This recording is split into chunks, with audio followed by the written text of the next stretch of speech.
twongeye turatomboye bana b'Imana kuba Nyagasani duhamaganga kuri buri munsi kugira ngo tugirire impuhwe ku izina ry'Imana Data na Mwana na Roho Mutagatifu. Amen. Amahoro bana b'Imana, ni muhumure, Imana iradukunda. Tugiye kwakira impuhwe z'Imana kuri uyu wa gatandatu w'icyumweru cya 11 bisanzwe, tariki 24 Kamena 2023, ubwo duhimbaza ivuka rya Yohani Batisa Mutagatifu. Isomo rya mbere ryo mu gitabo cy'umuhanuzi Izayi, umutwe wa 49 umurongo wa 1 kugeza ku wa 4. Birwani munyumve, ibihugu bya kure mu ntege amatwi. Uhoraho yampamagaye ntaravuka, nkiri mu nda ya mama, izina ryanjye yararivugaga. Umunwa wanjye awugize nk'inkota ityaye, ankinga mu gacucu cy'ikiganza cye, angira nk'umwambi utyaye, ampisha mu mutana we. Yarambwiye ati, uri umugaragu wanjye Isiraheli, ni wowe nzagaragarizamo ikuzo ryanjye. Ariko njye naribwiraga nti, naruhiye ubusa, mvunwa n'ibidafite akamaro. Nyamara Uhoraho niwe uzandenganura, igihembo nagiteguriye iruhande rw'Imana yanjye. None ngaho Uhoraho yabyivugiye, we wandemeye kumubera umugaragu kuva nkiri mu nda ya mama, kugira ngo mugarure Yakobo, mukoranyirize Isiraheli. Guhera ubu rero mfite ubutoni kuri Uhoraho, ububasha bwanjye bukaba ari Imana yanjye. Yarambwiye ati, gusubiranya imiryango ya Yakobo no kugarura abarokotse ba Isiraheli, ibyo ntibihagije ku mugaragu wanjye. Ahubwo nakugeneye kuba urumuri rw'amahanga, kugira ngo umukiro wanjye usakare kugera ku mpera z'isi. Iryo ni ijambo ry'Imana. Zaburi ni 139. Ndagushimira Nyagasani Mana yanjye, kubera ibikorwa byawe bitangaje. Uhoraho undeba mu ntebe z'umutima ukamenya wese. Iyo nicaye niyo mpagaze byose ububizi. Imigambi yanjye uyimenya mbere y'igihe. Mu migenzereze yanjye yose nta na kimwe kigusoba. Ni wowe waremye ingingo zanjye, umbumbabumbira mu nda ya mama. Ndagushimira ko wandemye ku buryo buhimbye. Ibikorwa byawe biratangaje, umutima wanjye urabizi neza rwose. Amagufwa yanjye ntiyakwikinze igihe naremerwaga mu ibanga. Ndagushimira Nyagasani Mana yanjye, kubera ibikorwa byawe bitangaje. Isomo rya kabiri ryo mu gitabo cy'ibyakozwe n'intumwa, umutwe wa 13 umurongo 22 kugeza ku 26.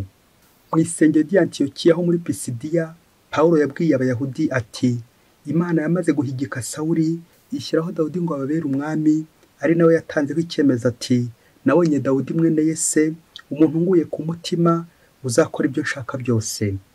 Mu rubyaro rwe nk'uko Imana yari yarabimusezeranyije, niho yakuye Yezu umukiza wa Isiraheli. Mbere y'ukuza kwe, Yohani yatangarije Abayisiraheli bose batisimu kwisubiraho. Nuko ajya kurangiza ubutumwa bwe aravuga ati, ntago ndi umukeka, ahubwo hari ugiye kuza nkurikiye, nkaba ntakwiriye no guhambura udushumi tw'inkweto ze. Bavandimwe, mwaba urubyaro rwa Aburahamu cyangwa se mwaba batinya Imana, iri jambo ry'umukiro nimuryohererejwe. Iryo ni ijambo ry'Imana. Nyagasani Yesu nabane namwe. Amagambo mu ivanjili ntagatifu yanditswe na Luka, umutwe wa 1 umurongo wa 57 kugeza ku 66 n'umurongo wa 80. Igihe cyo kubyara kigeze, Elizabeth abyara umwana w'umuhungu. Abaturanyi na bene wabo bumvise ko Nyagasani yamugiriye ubuntu, bafatanya nayo kwishima. Ku munsi wa 8 baza kugenya umwana, bashaka kumwita Zakariya nka se. Ariko nyina aravuga ati, oya, aritwa Yohani. Baramubwira bati, nta muntu w'umuryango wanyu wigeze witwa iryo zina. Nuko babaza se mu marenga uko yifuza kwita umwana. Zakariya yakakabaho maze yandikaho aya magambo, izina rye ni Yohani. Bose baratangara. Ako kanya umunwa we urabumbuka, n'ururimi rwe ruragobodoka, maze atangira kuvuga asingiza Imana. Nuko ubwoba butaha abaturanyi babo bose, nabo mu misozi yo mu Yudeya, bakwiza hose ibyabaye. Ababyumvaga bose bakomezaga kubizirikana mu mutima, bibaza bati, uyu mwana azamera ate, ko ububasha bwa Nyagasani buri kumwe nawe? Umwana uko yakuraga nako yungukaga ubwenge, nuko yibera ahantu h'ubutayu kugeza igihe yigaragaje imbere ya Isiraheli. Iyo ni ivanjili ntagatifu. Bakristo bavandimwe, Yezu Kristo akuzwe. Aha tugeze ni kuri buri munsi. Ndakwifuriza guhura na Nyagasani anga kuri buri munsi, bityo agusubize. Kuko Imana yacu koko ifite uburyo ikora n'uburyo ikoze, ifite uburyo ivuga, ifite n'uburyo koko ikomeza gutugira neza buri munsi kubera impuhwe zayo. Mukristo muvandimwe, nukanguka ukabona birakunze ujye uvuga uti ni impuhwe z'Imana, nuryama ujye ugira uti ni impuhwe z'Imana, n'Imana yabikoze. Niyo mpamvu natwe aka kanya ntabwo tuza kujya kure y'impuhwe z'Imana. Impuhwe Imana itugirira ubwo iduhaye impano ikomeye cyane, impano y'umwana witwa Yohani Batista, integuza ya Mesiya.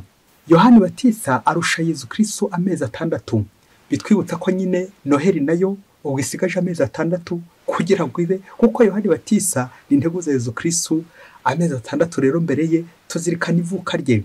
Mu gihe abandi batagatifu liturujia ikunze kuduha ubahimbaza ivuka ryabo mu ijuru, navugaga urupfu rwabo, Yohani Batista we na Yezu, liturujia idufasha no kuzirikana ku ivuka ryabo, umunsi yavutse hano munsi ndetse n'umunsi yavutseho mu ijuru. Uko niko Imana yabishatse kwa Yohani Batista, kugira ngo tumenye agaciro k'ubuzima, tumenye ko ikiremwa muntu imbere y'Imana gifite agaciro gahambaye. Amasomo atagatifu aradufasha kuzirikana ku mpano y'ubuzima. Imana iduha impano y'ubuzima twese turi hano ku isi, kuko turi hano ku isi nyine twaravutse nubwo twakuze, ariko amaherezo azagera koko tunapfe. Ngiye rero impano y'Imana, Imana idushyira no ku isi kugira ngo twitegure kuzayisanga hehe mu ijuru. Ngiye impano buri wese afite umwuka Imana yamuhaye, twese duhuriye ku mwuka Imana yaduhaye kugira ngo tubeho. Impano y'ubuzima, abacamanza, abavoka bakunze kugira ikirango cy'umunzani w'ubutabera, bishushanya gutabogama, ubutabera, ariko niba babyigana, niba bikurikiza uze kubyibazaho. Ndifuza kubabwira ko Imana nta munzani igira, kuko nyine ntabwo by'Imana bigerwa nyine. Twebwe abantu nitwe tugira iminzani. Kubera iki tugira iminzani? Kuko turashagase, dufite intange, dufite n'iherezo. Niyo mpamvu ibintu byacu byinshi tugenda tubigera, tugira ingere, tugira iminzani. Mu gihe nyine abacamanza bakoresha umunzani w'ubutabera, twebwe ahangaha kuri buri munsi tugiye gukoresha umunzani w'impuhwe, kuko turi abantu, turi ibiremwa. Impuhwe zacu akenshi ziragerwa ku mashyi. Niyo mpamvu koko tugiye kureba uwo munzani, nawe uze kwipima urebe uko impuhwe zawe zingana, kandi wabipima ukabishobora. Uze kwisuzuma uko ubutabera bwawe bungana, uko ubutungane bwawe bungana, uko impuhwe zawe zingana. Ingingo remezo igiye guturanga mu kuzirikana ivuka rya Yohani Batista mutagatifu hamwe n'amasomo y'uyu munsi iragira iti umunzani w'impuhwe. Nk'uko uyu munsi koko tugiye kwifashisha umunzani w'impuhwe, nawe ufate mu ntoki maze kureba koko impuhwe zawe uko zingana. Zigerwa ku mashyi, zuzuye igitebo, zuzuye inkangara, zuzuye indobo. Impuhwe zawe zingana zite? Umunzani w'impuhwe. Ubutumwa bw'umunzani w'impuhwe bugeneye abantu bose, bugeneye abantu bafite aho bashinzwe, b'abayobozi, b'abategetsi, bagiye babananira, babagora, b'abantu bagiriye neza ariko bakakwitura inabi, ndetse banabagirira neza ntabyaza umusaruro ibyiza wabahaye. Nawe ubutumwa burakugenewe. Ubutumwa bugeneye abo ugira neza ariko bakakwitura inabi, cyangwa koko bamwe bakabirara, abandi bakabyomanzi, abandi koko bakabaterera iyo. Nawe ubutumwa burakugeneye kugira ngo umenye ukuntu wabagenzereza abo bantu. Ubutumwa by'umwihariko bugeneye nanone abita ku barwayi, abita ku ndembe, abafite uburwayi bwananiranye, abafite abandi bitaho, abasaza, abakecuru, abanyantege nke, imfubyi, abapfakazi, n'abandi bose batagira kirengera, bakaba gushikama bakubereye nk'umuzigo. Ubu butumwa koko burakugeneye kugira ngo uze kumenya uwo munzani wawe w'impuhwe aho wawerekeza. Muri amasomo kandi ntumiye ingo nyinshi, umugabo n'umugore bashakanye ariko bakaba nta rubyaro bafite, kugira ngo twisungize Karine Elizabeth. Uyu munzani namwe koko muwakire, umunzani w'impuhwe. Amasomo rero akaza kutwereka ukuntu Imana itugirira impuhwe tukabaho, ariko tuba dufite ubutumwa nyine Imana dushinze. Umunzani w'impuhwe. Mu isomo rya mbere, Imana iributsa umuhanuzi Izayi, ikamwitsa umuhamagaro we kuva ataravuka, akiri mu nda ya nyina. Imana yari imuzi. Imana ihita imugenera ubutumwa azakora hano ku isi. Imana igize iti nakugeneye kuba urumuri rw'amahanga, kugira ngo umukiro wanjye usakare kugera ku mpera z'isi. Amen. Bakristo bavandimwe, buriya twebwe abantu bari ku isi dukunze gukoresha ibintu byinshi cyane, ariko bikaduhenda, tukagura ibintu byinshi cyane. Ariko uzi ko hari ikintu kinahenze kurenza ibintu bya hano ku isi dutigeze tugura? Ubuzima. Ngiye impano y'ubuzima koko, kwa kundi koko Imana ikugera neza ikagushyira ku isi. Burya wabona se icyo wishyura Imana? Wabona icyo wishyura umwuka Imana yaguhaye? Uko kwishimira ubuzima Imana yaduhaye n'umwinjyo waze kuri uyu munsi koko arabigarukaho, ubwo yagize ati ndagushimira nyagasani Imana yanjye kubera ibikorwa byawe bitangaje. Amen, amen, amen. Akamvugira iti nta kiguzi kibura icyo kizirika. Tukazirikana ko umuntu wese uza hano ku isi ari mu mugambi w'Imana, ntawuza nk'ikimanuka hano ku isi.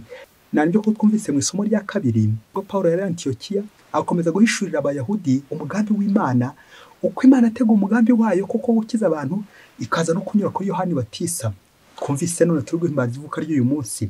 Yohani Batisa nyine guza y'umucunguzi, ubwo bagize bati mbere yo kuza kwe Yohani yatangaje abayisiraheli batisimu yo kwisubiraho. Amen. Gutanga umusanzu kugira ngo abantu basubireho, izo nazo ni impuhwe z'Imana. Yohani Batisa rero akaba ari uzerekana Mesiya umucunguzi, nk'uko Luka nawe bitubwiye mu ivanjiri y'uyu munsi uko iyo nteguza yavutse. Yohani Batisa batubwira cyane cyane nyina na se uburyo bari mu zabukuru, ariko Imana ikaza gukora igitangaza kubera impuhwe zayo. Ni koko Imana yagize impuhwe, nguyu wa munzani w'impuhwe turi kurebera hamwe. Mu kuzirikana kuri umunsi mukuru w'ivuka rya Yohani Batisa, turazirikana ku mazina atatu. Turazirikana mbere na mbere izina rya Yohani, irya Elizabeth ndetse n'irya Zakariya. Yohani bivuga Dieu a fait grâce, Imana yagize impuhwe. Ababyeyi be Zakariya bigasobanura ngo Dieu se souvient, Imana iribuka. Na Elizabeth bigasobanura ngo Dieu a promis, Imana yasezeranyije abantu isezerano ry'Imana. Igitangaje kuri amazina y'umuryango wa Zakariya, Elizabeth ndetse na Yohani nuko Imana ubwayo ariyo ruhamwa. Imana yagize impuhwe, Imana yasezeranyije, Imana iribuka. Bigatwereka ko Imana ariyo yiremera nyine, Imana niyo korera, Imana niyo yigenera. Kubera iki? Kubera impuhwe zayo. Imana ni ifati ya mbere mu gutanga yewe n'izina. Izina rigatwerekeza ku bintu bibiri by'ingenzi. Guha umuntu izina bishatse kuvuga ko kumugiraho ububasha, ndetse bikanasobanura kumuha ubutumwa, kumuha yewe n'ububasha, kuko izina niwe muntu nk'uko umunyarwanda bivuga.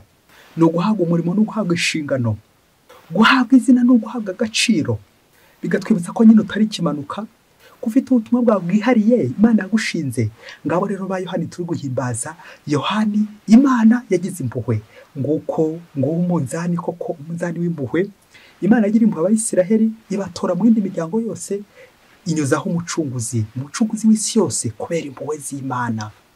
Ubutumwa bwa Yohani Batisa rero bukaba bukubiye mu mirimo itatu y'ingenzi. Ni umuhanuzi, ni integuza ndetse n'umubatiza wa Mesiya.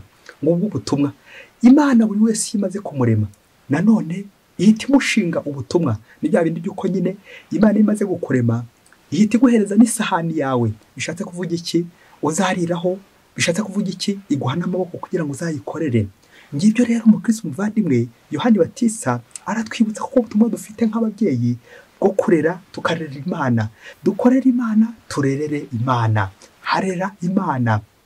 Bikanatwerekeza none ko bidahagije kwifuza umwana ngo umubone. Kuba waravutse rero n'Imana bishatse, ngaba ababyeyi koko biyemera ati twebwe tugiye gukora umwana. Tukaza kuzirikana ko nta mubyeyi ukora umwana. Twese twinjira muri ubwo bufasha bw'Imana kuko tugafasha Imana kurema. Naho ubundi ntiwakora umuntu mu bishobore. Ni impano y'Imana. Dieu a fait grâce. Abo ni ba Yohani nyine Imana yagize impuhwe. Kuba turiho kuko nuko Imana yatugiriye impuhwe. Mubyeyi, tugiye kujya ku munzani w'impuhwe muri aka kanya. Icyo nagusaba cya mbere waba ufite, ngiye kugusaba ikintu gikomeye cyane uzaba ufite. Fata mushwari yawe, umuswara rwose, agatambaro ko kuza kwihanagura, kuko ndabizi hari igihe kiza kugera ukarira. Nugera kuri uyu munzani w'impuhwe urakomeye, ntuwukinishe. Rero niba afashe agatambaro ko kuza kwihanagura, reka koko uyu munzani koko tuwujyeho njye nawe.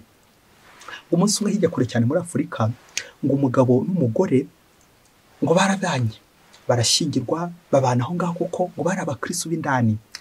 Ariko bakaba koko bari banakize cyane, bafite ibintu bya mirenge, bafite amazu, yewe banza n'amamodoka n'ibindi byinshi cyane, koko ubutunzi bukomeye cyane.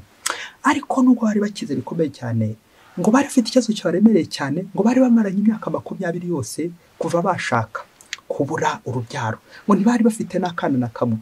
Nuko bagora batakambira Nyagasani amanywa n'ijoro ati Nyagasani kuko natwe wazaduhaye akana koko, Yezu wazaduhaye akana.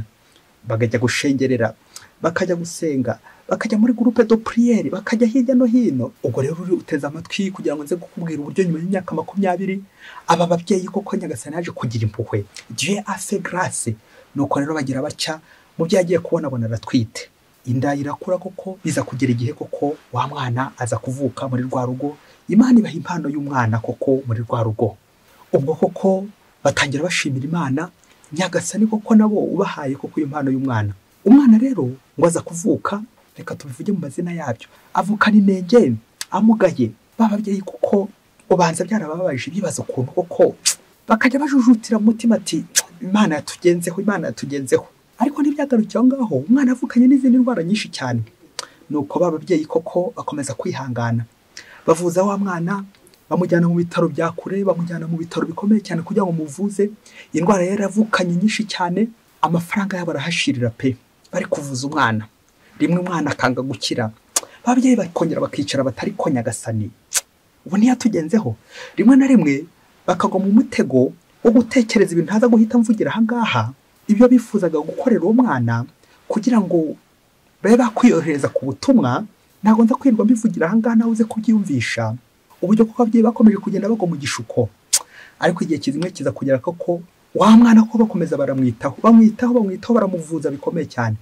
Uzi ko igihe cyaje kugera koko kubera ko kwihangana, bababyeyi wa mwana koko aza gukira, amerwa neza koko nk'undi mwana wese koko ugenda nta kibazo gifite.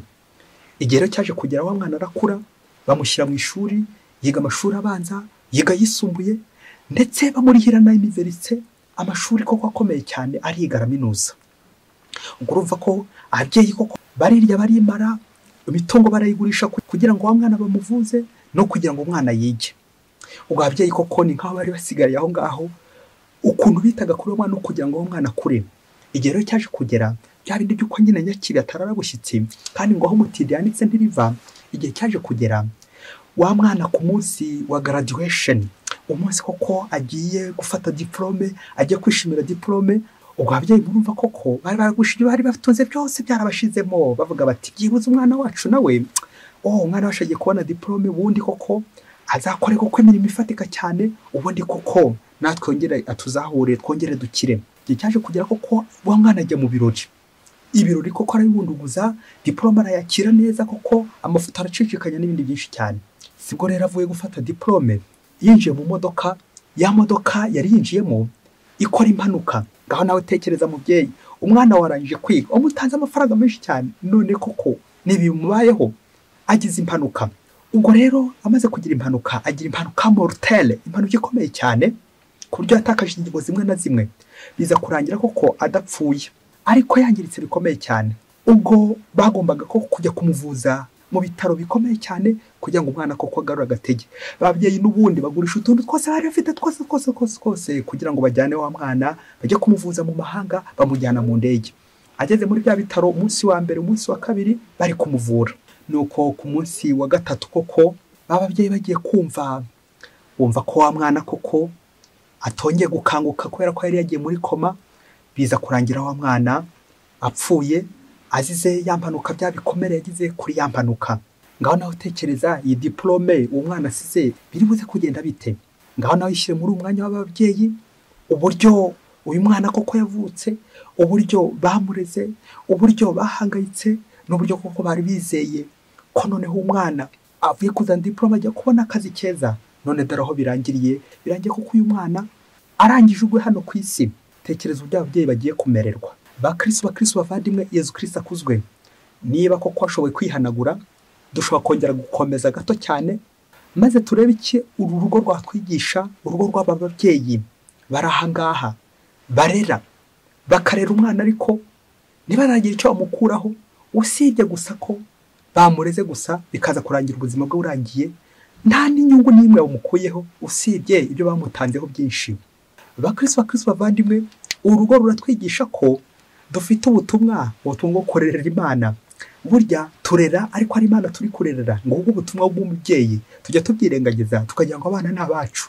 Na niyo mpamvu kuko tubatangaho amafaranga, twizigamiye inyungu hirya, tuvuga duti aha umwana wanjye ngiye kumurira ishuri, ubundi koko azabe umuntu ukomeye cyane, umudogiteri, kumukaze cyane koko kugira ngo nanjye amafaranga nzayagaruze. Kugaruza mwa bakristo mwe, aha tukibagiwe ubutumwa bwa mbere ko umubyeyi mu rugo arera, ariko ari kurerera Imana. Kuko twese umuhamagaro wacu twaremewe kuzajya mu ijuru. Niba se kuko Imana imuhamagaye ubwo ndungutse cyangwa ndahombye, uze kubyibazaho. Tukazirikana nanone ko Imana yigushyize hano ku isi ihita iguha n'izina bishushanya nanone ubutumwa. Akenshi tugira ngo dufite ubutumwa bwo kwita ku bandi, ariko tukaza kwibagirwa ubundi butumwa bukomeye cyane bw'Imana. Duhereye kuri uyu mwana wo muri uru rugo waboneye mu zabukuru, ubutumwa ugaca akarongo mu byaha ahantu ugiye kuvuga, ubutumwa bwo kwitabwaho, etre servi, bakakwitaho rwose pe, ukarwara bakakwitaho, bakakugaburira, aribwo butumwa Imana yaguhaye, bakakuvuza, aribwo butumwa Imana yagushinze ku isi. Ariko twebwe abantu tujya turambirwa vuba, ati koko uyu muntu ngenirwa mugaburira yicaye, uyu muntu koko murwayi nzamwita kugeza na ryari. Ubutumwa bwo kwitabwaho mw'ababyeyi mwe turabufite, nuko utarabimenya. Rero umuzani wacu y'impuhwe koko uratwerekeza no kuri ubwo butumwa dufite bwo kwitabwaho. Hari amalisi abiri, hari lisi y'abafasha, hari lisi y'abafashwa. Abantu benshi dukunze kwikura kuri lisi y'abafashwa ngo hato tutaza kugaragara nabi. Ariko se mu buzima bwawe nturafashwa? Wasanga iyo lisi utayiriho ariko yigezeho. None se uvuka ntago bagufashije, ukura ntago wagufashije, uri kwiga ntago wagufashije. Iyo lisi twese twayigiyeho yo gufashwa, iyo lisi yo kwitabwaho. Niyo mpamvu umukristo muvandimwe none agira ubuntu ukita ku bandi, ujye uzirikana ngo hari n'ubutumwa Imana itanga bwo kwitabwaho. Niyo mpamvu tuzabona bene umwana aza mu rugo tukabona ko aratambutse nta kintu yigeze amarira ababyeyi bakaba baramutanzeho ibintu byinshi cyane, ariko we ntazabigaruze. Kubera iki? Ubutumwa bwo kwitabwaho mw'ababyeyi mwe, kwita ku bantu kugira ngo bitegurire hano ku isi ijuru basanga Imana. Imana niyo ishaka, niyo iduha umuhamagaro, niyo igena ko ibintu bizagera. Nguwo munzani w'impuhwe. Uyu munzani w'impuhwe kandi uratwerekeza ku butumwa dufite. Hari ubutumwa bamwe bafite bwo kwita ku basaza, abakecuru, abababaye, les marginalisés, abarwayi, indembe, abari mu kaga, abamugaye, babandi bose batagikora. Twebwe twita ngo batagikora. Rimwe na rimwe hari igihe ubikora ugira ngo buhembe amafaranga kubera ko nyine ari ikiraka ufite, ariko iyo abaho bikoraga uvuga uti bano bantu ndi kwitaho bafite nyine ubutumwa bwo kwitabwaho. Twebwe rero akenshi iyo turambiwe, bamwe turabahuhura, abandi koko tukabica, etanazi, abandi koko tukabumvisha, tukabakorera ibyamfura mbi. Nyamara ukaza kwibagirwa ngo wa muntu ugiye kugira nabi uzi ko afite ubutumwa bwo kwitabwaho, kuki utari kumwitaho rero? Umuntu ufite umuhamagaro wo kwitabwaho, komera, humura, ntukajye wivovota, ntukajye wirozonga, ntukajye urakara, ntuzumve ko ntacyo umaze, ntuzumve ko ntacyo uri gukora, ngo ntacyo uri gukora ku isi. Nyagasani kuki se wowe ataguhaye biriya akaguha ibi ngibi? Kuki Nyagasani yagushyize aho ngaho? Kwitabwaho nabwo ni ubutumwa mw'ababyeyi mwe. Niyo mpamvu ko utagomba kugira ipfunwe. Yicara nyine niko Nyagasani yabigennye. Niba uri ku gitanda utabasha kwiyegura, ubwo burwayi ntabwo ari wowe ubwizaniye. Humura rero, ubwo nabwo ni ubutumwa ugomba kwakira. Abantu dukunze kwakira gusa ubutumwa tukajya ngo tugiye kwita ku bandi, ngiye gufasha abandi, ngiye kwamamaza ijambo ry'Imana gusa, ngiye gukora ibikorwa by'urukundo, ariko ukibagirwa ko hari n'ubikorerwa nyine wa wundi nafite ubutumwa bwo kwitabwaho. Uwo nani ukamusuzugure, none se wabikorera nde wa wundi nyine adahari? Kuki Imana igena abo dukorera ibikorwa by'urukundo? Kuki haba abakene ku isi? Kuki habaho abarwayi? Kuki habaho abashavuye? Nuko twese uwo muhamagaro nyine tuwunyuramo. Natwe Imana itwitaho, kandi koko twibwira ngo dufite amaboko, turi abasore, turi inkumi, turakaze, dufite amafaranga, ariko ujye uzirikana ngo hejuru ya byose hari Imana natwe kwitaho. Niba wita ku bandi ujye uzirikana ngo natwe Imana iri gutwitaho. Niyo mpamvu iyo liste tuyiriho turi benshi, kwitabwaho. Rero muvandimwe, muntu utarabona akazi, muntu uri mu bushomeri, muntu uri kure y'Imana, muntu ugeze ahaga, urarwaye, urarembye, ujye uzirikana ngo nubwo nabwo n'ubutumwa ugomba gukorera, ukabwitaho, utinuba, utirozonga. Niyo mpamvu ko Nyagasani aza no gusarura.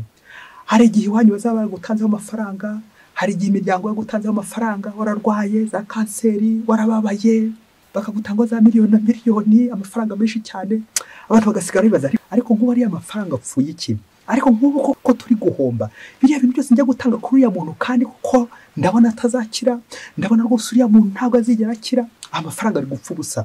Amafaranga ari gupfa iki koko? Asanga abantu benshi cyane, uruvugo rwaturenze, ariko tukaza kwibagirwa ngo Nyagasani ntabwo gusa duha ubutumwa bwo kugira ngo tuzakorere abandi cyangwa kugira ngo tuzite ku bandi, nyamara hari n'igihe duha ubutumwa bwo kwitabwaho. niyo mpamvu ko tugomba gushyiramo ubushishozi n'uvuge ngo uyu muntu ko agiye kumarira amafaranga kandi ejo azapfa, nyine azapfa. wowe usuzumira hano ku isi twese tuzapfa.